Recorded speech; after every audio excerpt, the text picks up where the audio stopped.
Hey everyone. So in my quest to visit as many of the national park units as I can, I have yet to visit our largest national park unit, which is Wrangell St. Elias National Park in Alaska at over 13 million acres. Although today I'm about to visit the smallest national park unit, Thaddeus Kosciuszko National Memorial, at just 0.02 acres. It is the smallest national park unit out of the 400 plus. So let's go take a look inside.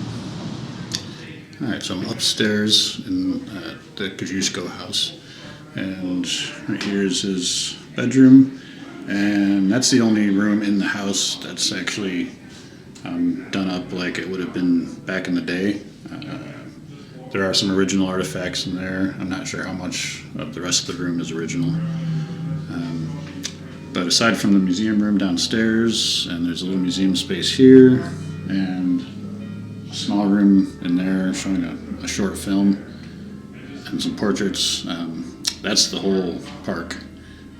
So this really is one of the smallest national park units. So Kosciuszko is very interesting.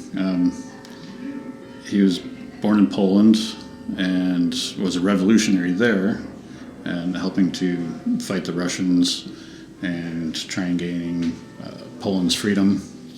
Why does he have a national park in his honor? Well, after his time as a revolutionary in Poland, he came to America and became a revolutionary, fighting on the side of the Americans. He was an engineer, and he designed a lot of forts in the north, like West Point and Saratoga. And he was actually instrumental in the Battle of Saratoga. He was a high-ranking member of the army, and toward the end of the war, he actually was leading troops in combat and was present at one of the last skirmishes of the Revolution. So he was quite a figure. He was apparently personal friends with Thomas Jefferson. He had met Washington. General Washington at the time was his commanding officer. So he was very integral to the American victory of the Revolution. But yeah, so he was a very interesting figure. And I hadn't really even known about him until, hearing about this national park unit. So there's not really a whole lot more to see, I don't think, except for the exterior of the building.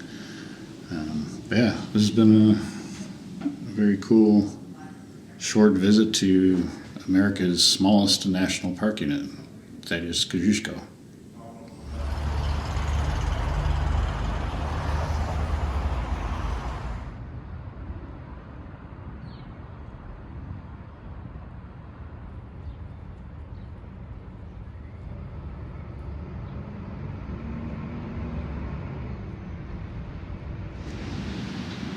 So I'm at the second of the two national parks in Philly that I'm seeing today. I just came from Thaddeus Kosciuszko National Memorial, a couple miles away, and now I'm at Edgar Allan Poe National Historic Site. So this is the house that Poe and his wife lived in from 1843 to 1844. It was only for a year. They had lived in some other places around the city, but they stayed here for a year, rented it. Ranger told me that Poe never owned a house. So, of course, he was, famous for his tales of horror and suspense, and kind of the Stephen King of his day, I guess. And while he lived here, he had published The Telltale Heart and The Black Cat. It's kind of cool. And as you just saw in the background, there's a statue of a raven, and it's casting a shadow in the house right now. So I'm going to go in and check out the inside and take the tour, and See where one of America's first literary masters lived for a while.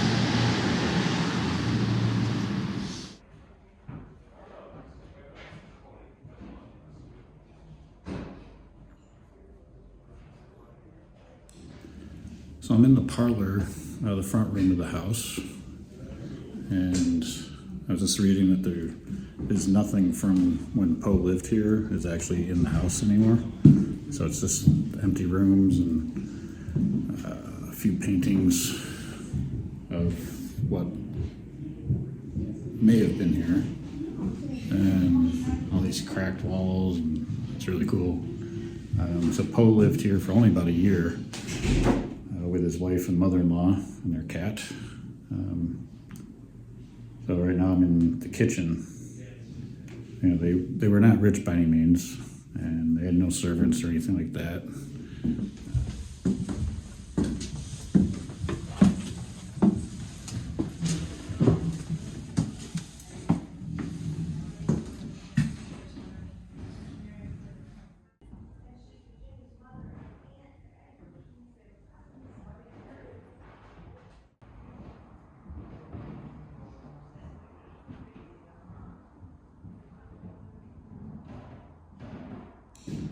So now I'm in what they think was the bedroom for Edgar and his wife.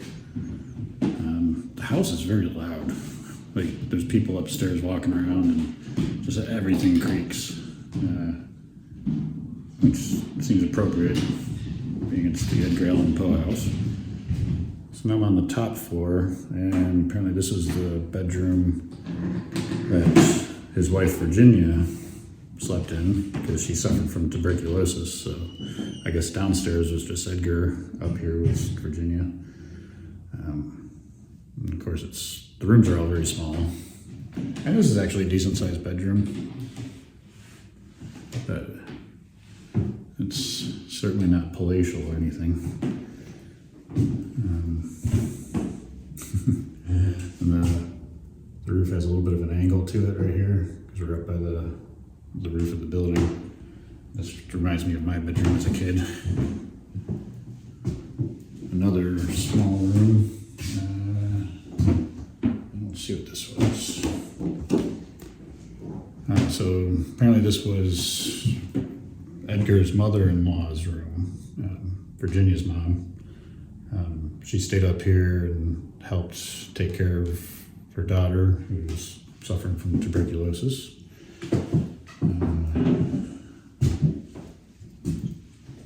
And the walls are very interesting, and ceiling. I mean, it's hard to tell sometimes if it's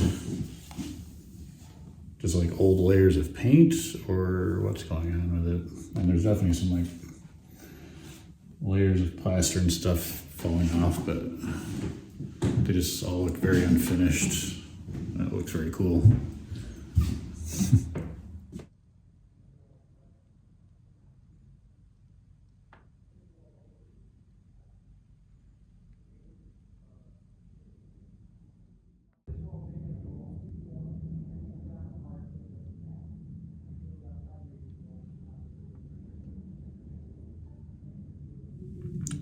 So now I'm in the cellar of the house, which is not very big, and it's at 6'1". My head is touching the rafters. So, like I said, he published and probably wrote The Black Cat while he lived here, and which involves somebody burying a body in their cellar. And this looks like a cellar that you could bury a body in. So the guide says something about what looks like may have been a false wall over here. So it could have been inspiration for the story. Yeah, this is actually kind of creepy. Even got the requisite cobwebs. All right, so I think I'm going to wrap it up here. This was my visit to Thaddeus Kosciuszko National Memorial and Edgar Allan Poe National Historic Site. And if you liked it, make sure to hit the like and subscribe, and hopefully I will see you in the next one.